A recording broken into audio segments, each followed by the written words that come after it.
चलो क्लास, बिस्मिल्लाहिर्रहमानिर्रहीम। क्या चीज़?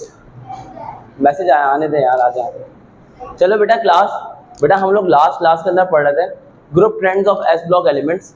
लेकिन group trends of S block elements के अंदर हमने क्या क्या चीज़ें पढ़ ली है वो मैं आपको सिर्फ एक बार रिपीट करके बता देता हूँ। आज के दिन हम लोग जो टॉपिक पढ़ेंगे उसके ऊपर फोकस रहना है। हमने जो लास्ट क्लास के अंदर टॉपिक्स पढ़े थे उन टॉपिक्स के अंदर एक टॉपिक है एटॉमिक रेडियस का, वो हम लोगों ने पढ़ा है। न्यूक्लियर फोर्स ऑफ अट्रैक्शन ये हमने पढ़ा है, इसके ट्रेंड्स पढ़े।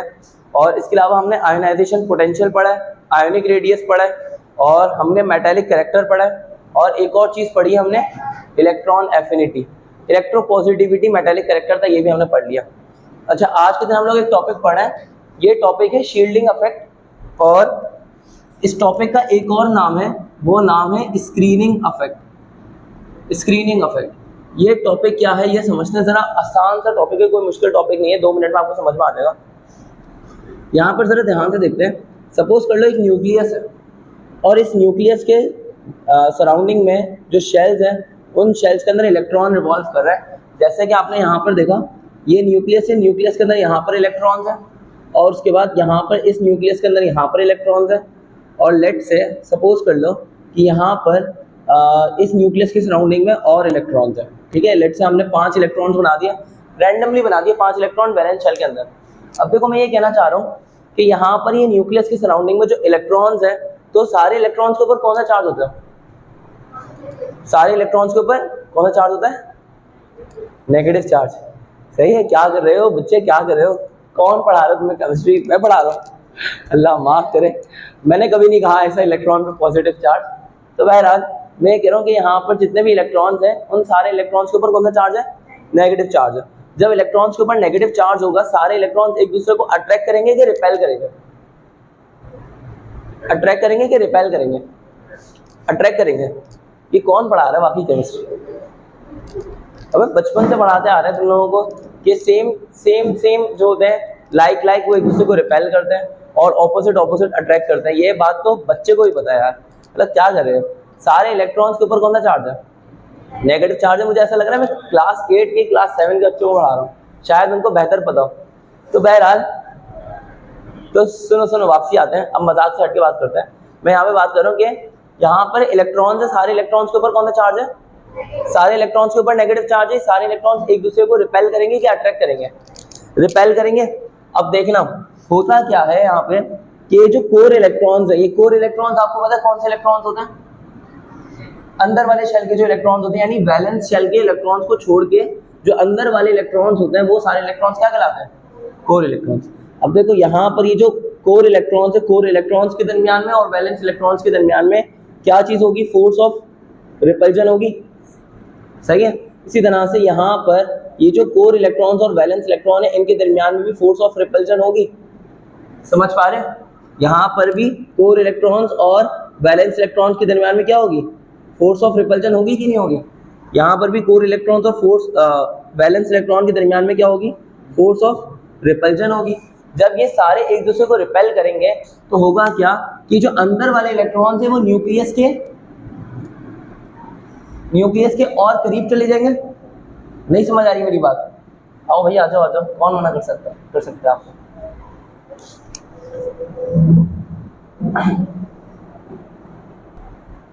चलो, अब मैं क्या कह रहा हूँ कि ये जो अंदर वाले इलेक्ट्रॉन्स हैं, ये अंदर वाले इलेक्ट्रॉन्स न्यूक्लियस के और ज़्यादा करीब चले जाएंगे, और जो बाहर वाले इलेक्ट्रॉन्स हैं वो न्यूक्लियस के और ज़्यादा दूर चले जाएंगे, क्योंकि कोर इलेक्ट्रॉन्स और वैलेंस इलेक्ट्रॉन्स एक दूसरे को क्या कर रहे हैं?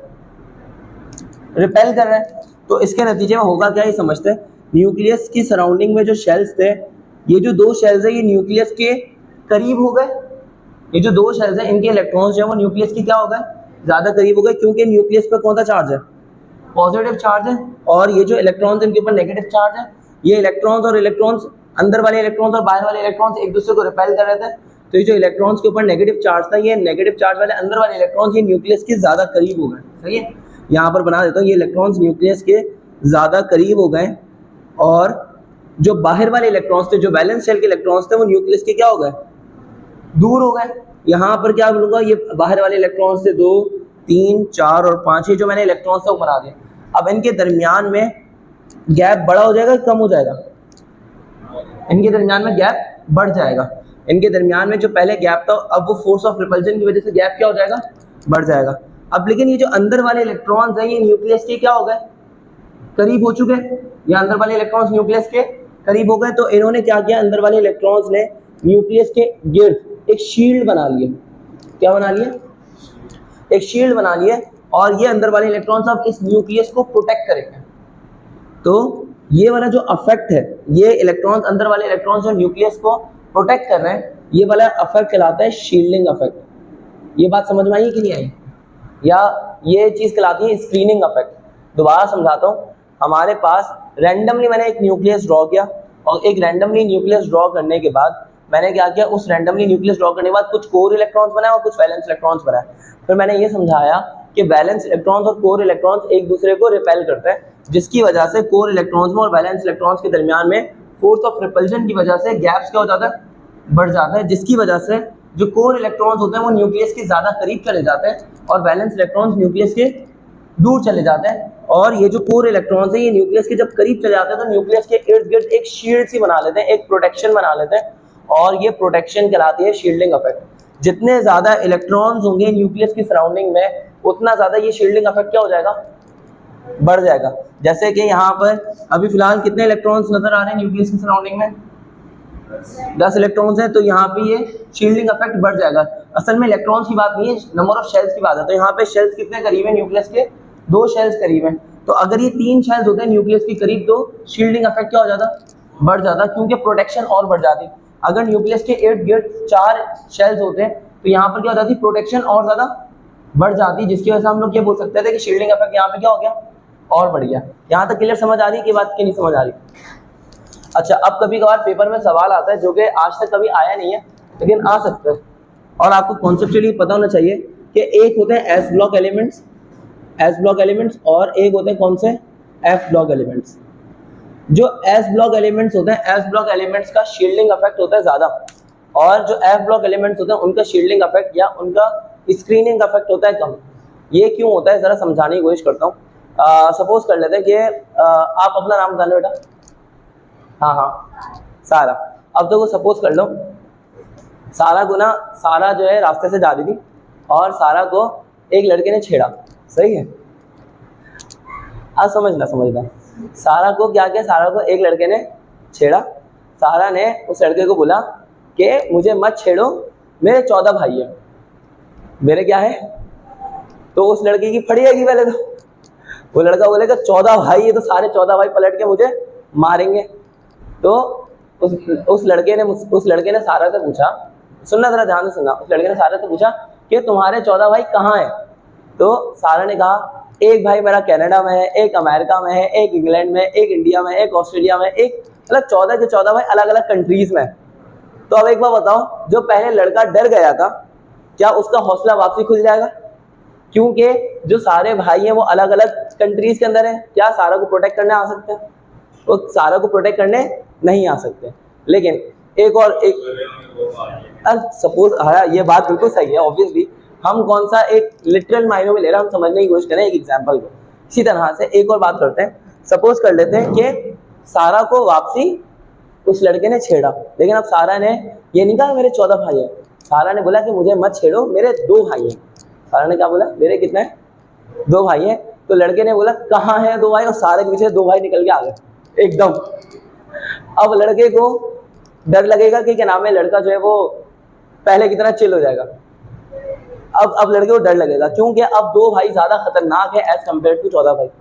तो इसका मतलब वो 2 भाई जो न्यूक्लियस के ज्यादा करीब हैं और वो न्यूक्लियस को प्रोटेक्ट कर सकते हैं, वो ज्यादा शील्डिंग इफेक्ट रखते हैं एज कम्पेयर टू वो 14 इलेक्ट्रॉन्स जो न्यूक्लियस से दूर हैं और उनकी प्रोटेक्शन न्यूक्लियस पे क्या है, कम है। बात समझ में आ गई? सारा न्यूक्लियस है यहाँ पे। तो न्यूक्लियस से अगर इलेक्ट्रॉन्स दूर हैं तो वो न्यूक्लियस को इतना अच्छे से प्रोटेक्ट नहीं कर सकते, भले तादाद में ज्यादा हो।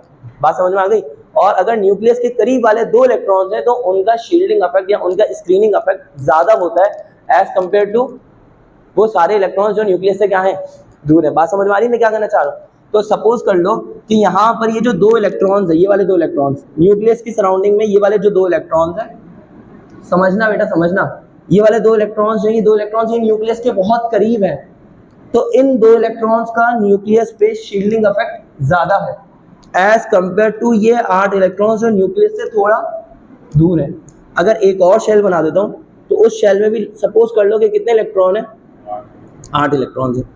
अब जब 8 इलेक्ट्रॉन है इस शेल के अंदर भी, तो होगा क्या कि ये वाले 8 इलेक्ट्रॉन इस न्यूक्लियस को प्रोटेक्ट तो कर रहे हैं, लेकिन जान की बाजी कौन लगा रहा है, ये दोनों, अगर लगाने पड़े तो सही है। तो ये दो इलेक्ट्रॉन ज्यादा प्रोटेक्ट कर रहे हैं एज कंपेयर टू ये सारे इलेक्ट्रॉन्स। तो हमें ये बात समझ में आ गई कि अगर इलेक्ट्रॉन्स न्यूक्लियस से दूर होते रहते हैं तो न्यूक्लियस की फोर्स ऑफ अट्रैक्शन उन पर कम होती रहती है, और वो इलेक्ट्रॉन्स दूर होने की वजह से न्यूक्लियस को उतने बेहतरीन तरीके से प्रोटेक्ट नहीं कर सकते जितने करीब से कोई न्यूक्लियस को प्रोटेक्ट करने से क्या होगा। ये एक बहुत अच्छा सवाल है। न्यूक्लियस को प्रोटेक्ट करने से मुराद ये है कि वो न्यूक्लियस की ब्रेकिंग नहीं होती, और इस वजह से ये जो एलिमेंट्स हैं ये रेडियो एक्टिव एलिमेंट्स नहीं बन पाते। रेडियो एक्टिव एलिमेंट्स क्या होते हैं, रेडियो एक्टिव एलिमेंट्स वो होते हैं जिनके अंदर न्यूक्लियस इतना अनस्टेबल होता है कि वो न्यूक्लियस ब्रेक डाउन होता रहता है, टूटता रहता है, जिसके अंदर से अल्फा बीटा और गामा रेज निकलती रहती है। तो उस प्रोसेस को हम लोग कहते हैं रेडियो एक्टिविटी।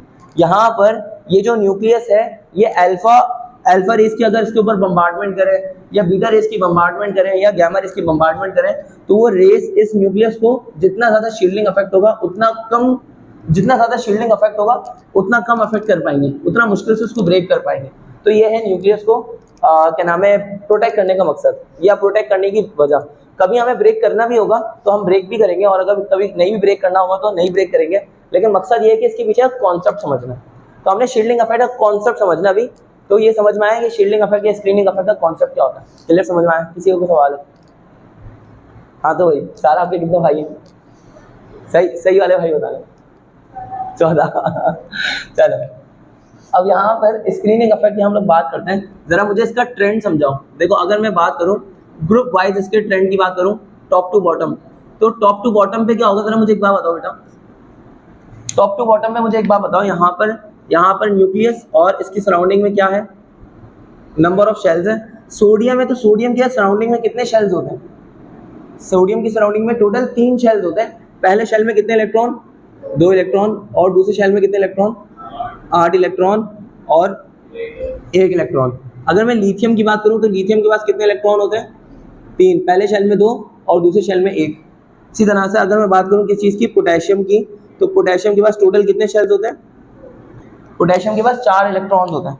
तो अब जरा यहाँ पे देखो लिथियम को प्रोटेक्ट करने वाले सिर्फ ये 2 इलेक्ट्रॉन्स हैं, और इसके और वैलेंस शेल के दरमियान में जो इलेक्ट्रॉन्स की रिपल्जन है उसकी वजह से ये 2 इलेक्ट्रॉन्स न्यूक्लियस के करीब हुए, जिसकी वजह से ये 2 इलेक्ट्रॉन्स न्यूक्लियस को प्रोटेक्ट कर रहे हैं। ये 2 जो इलेक्ट्रॉन्स न्यूक्लियस को प्रोटेक्ट करने की कोशिश कर रहे हैं ये कम नहीं है, लेकिन बात यह है कि यहाँ पर न्यूक्लियस को प्रोटेक्ट करने के लिए ये 2 इलेक्ट्रॉन्स ऑलरेडी मौजूद है, इसके अलावा भी और 8 इलेक्ट्रॉन्स हैं न्यूक्लियस को प्रोटेक्ट करने के लिए। तो यहाँ पर शील्डिंग इफेक्ट बढ़ेगा कि कम होगा, ऊपर से नीचे आते हुए शील्डिंग इफेक्ट बढ़ जाएगा। यहाँ पर कितने इलेक्ट्रॉन्स हैं, अंदर वाले इलेक्ट्रॉन्स टोटल, यहाँ पर टोटल 18 इलेक्ट्रॉन्स हैं, 18 इलेक्ट्रॉन्स हैं यहाँ पर जो इस न्यूक्लियस के करीब है, और वैलेंस शेल में सिर्फ 1 इलेक्ट्रॉन है। यहाँ पर ये न्यूक्लियस को प्रोटेक्ट करने के लिए जो शील्ड है वो और बढ़ गई है। तो मैं बोल सकता हूँ कि ऊपर से नीचे आते हुए जब नंबर ऑफ शेल्स बढ़ जाते हैं तो शील्डिंग इफेक्ट क्या हो जाता है, बढ़ जाता है। अब यहाँ पर बेटा जरा समझो, यहाँ पे हम ये बोल सकते हैं कि शील्डिंग इफेक्ट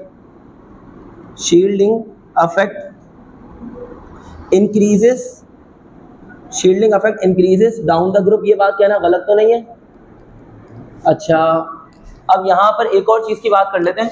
अगर मैं लेफ्ट टू राइट बात करता हूँ, लेफ्ट टू राइट, तो ज़रा समझना लेफ्ट टू राइट में अगर मैं सोडियम वाले पीरियड की एग्जांपल ले लेता हूँ, यहाँ पर सोडियम है और सोडियम के पास 3 शेल्स हैं, और इसी तरह से यहाँ पे लेट से मैग्नीशियम है और मैग्नीशियम के पास भी 3 शेल्स हैं, और एक और ले लेते हैं लेट से आगे जाके क्लोरीन है, क्लोरीन के पास जो है वो भी 3 शेल्स हैं, सही है। अब यहाँ पर ज़रा फोकस करके बताओ बेटा, न्यूक्लियस यहाँ पर सोडियम के पास टोटल कितने इलेक्ट्रॉन्स हैं, 11 इलेक्ट्रॉन्स। मैग्नीशियम के पास टोटल कितने इलेक्ट्रॉन्स हैं, मैग्नीशियम के पास टोटल कितने इलेक्ट्रॉन्स हैं, 12। और क्लोरीन के पास कितने इलेक्ट्रॉन्स हैं, क्लोरीन के पास टोटल कितने इलेक्ट्रॉन्स हैं, 17।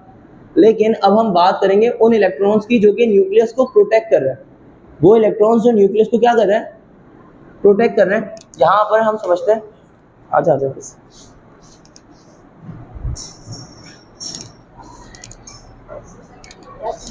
हाँ वो मैंने, हाँ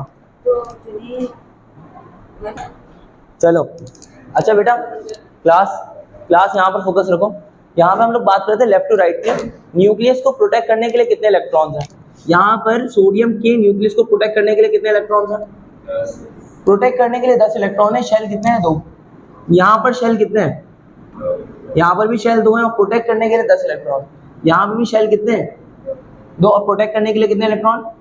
10 इलेक्ट्रॉन। यानी कि लेफ्ट टू राइट में जो शील्डिंग इफेक्ट है वो इतना मुतासिर नहीं हो रहा, इतना नहीं बढ़ पा रहा। बात समझ पा रहे हो? थोड़ा सा फर्क आता है, थोड़ा सा शील्डिंग इफेक्ट डिक्रीज होता है, थोड़ा सा शील्डिंग इफेक्ट डिक्रीज होता है कि उसके अंदर बैलेंस शेल पे उसकी अट्रैक्शन जो होती है वो कम होती है। लेकिन बात ये कि ओवरऑल अगर देखा जाए तो शील्डिंग इफेक्ट में इतना खास फर्क नहीं आ रहा, क्योंकि हमने शील्ड देखी, यहाँ पे भी हमने शील्ड देखी और यहाँ पे शील्डिंग इफेक्ट देखा। तो हम क्या बोल सकते हैं कि लेफ्ट टू राइट में शील्डिंग इफेक्ट क्या होता है? सेम रहता है, बढ़ता है कि कम होता है? तकरीबन ऑलमोस्ट सेम रहता है, ऑलमोस्ट सेम रहता है। तो मैं यहाँ पे बोलूंगा लेफ्ट टू राइट में शील्डिंग इफेक्ट क्या रहता है बेटा? शील्डिंग इफेक्ट सेम रहता है, almost remain same. Shielding effect नहीं, अल्लाह माफ करे, क्या हो गया?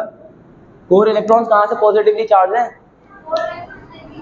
कोर इलेक्ट्रॉन्स पे भी नेगेटिव चार्ज है, वैलेंस इलेक्ट्रॉन पे भी नेगेटिव चार्ज है, न्यूक्लियस के ऊपर पॉजिटिव चार्ज है। रिपेल कौन कर रहा है भाई? रिपेल ये देखो, वैलेंस इलेक्ट्रॉन और कोर इलेक्ट्रॉन्स एक दूसरे को रिपेल कर रहे हैं। बाहर वाले इलेक्ट्रॉन्स और अंदर वाले इलेक्ट्रॉन्स एक दूसरे को क्या कर रहे हैं? हाँ, तो रिपल्जन बढ़ जाएगी। जैसे यहाँ पर देखो, यहाँ पर 2 इलेक्ट्रॉन्स हैं। जब यहाँ पर 2 इलेक्ट्रॉन्स हैं तो ये वाले इलेक्ट्रॉन्स और ये वाले इलेक्ट्रॉन्स एक दूसरे को रिपेल कर रहे हैं। यहाँ पर रिपल्जन क्या हो जाएगी? बढ़ जाएगी, जिससे ये वाले इलेक्ट्रॉन्स न्यूक्लियस के थोड़ा सा और करीब चले जाएंगे, जरा सा और करीब चले जाएंगे। यहाँ पर रिपल्जन जरा सी और बढ़ जाएगी, जिससे ये अंदर वाले इलेक्ट्रॉन्स न्यूक्लियस के थोड़ा सा और करीब चले जाएंगे। बात समझ पा रहे हो? तो ये है शील्डिंग इफेक्ट का कॉन्सेप्ट। मैं आपको ये समझाना चाह रहा था कि यहाँ पर इलेक्ट्रॉन्स पे नेगेटिव चार्ज है, सारे इलेक्ट्रॉन्स एक दूसरे को रिपेल कर रहे हैं, न्यूक्लियस पे पॉजिटिव चार्ज है, फोर्स ऑफ रिपल्जन क्रिएट हो रही है वैलेंस इलेक्ट्रॉन और कोर इलेक्ट्रॉन्स के अंदर, जिसकी वजह से शील्डिंग इफेक्ट जो होता है वो प्रोड्यूस होता है। टॉप टू बॉटम पे शील्डिंग इफेक्ट बढ़ता है, लेफ्ट टू राइट पे शील्डिंग इफेक्ट ऑलमोस्ट कांस्टेंट रहता है। ठीक है, यहाँ तक हमें बात समझ में आ गई? क्या हम इसको लिख सकते हैं? आज जरा इसको लिख लेते हैं भाई। चलो बेटा, बिल्कुल ये लास्ट आपको एक चीज बता रहा हूँ कि डेफिनेशन समझ लो। यहाँ पे शील्डिंग इफेक्ट की बिल्कुल डेफिनेशन, इसके बाद हम खत्म कर रहे हैं। यहाँ पर शील्डिंग इफेक्ट की डेफिनेशन क्या हो जाएगी कि फोर्स ऑफ रिपल्जन क्रिएट हो जाती है कौन से इलेक्ट्रॉन्स के दरमियान में? इनर इलेक्ट्रॉन्स को कहा जाता है कोर इलेक्ट्रॉन्स। तो force of repulsion inner electrons और वैलेंस इलेक्ट्रॉन्स के दरमियान में कॉज करती है कि कोर इलेक्ट्रॉन ज्यादा करीब हो जाए किसके? न्यूक्लियस के, और क्या बना ले? एक शील्ड बना ले उस न्यूक्लियस की सराउंडिंग में। ये जो इफेक्ट है, ये चीज क्या कहलाती है? Shielding effect. या इसका एक और नाम है, वो क्या है? Screening effect. Hope you get the answer. अल्लाह हाफिज़।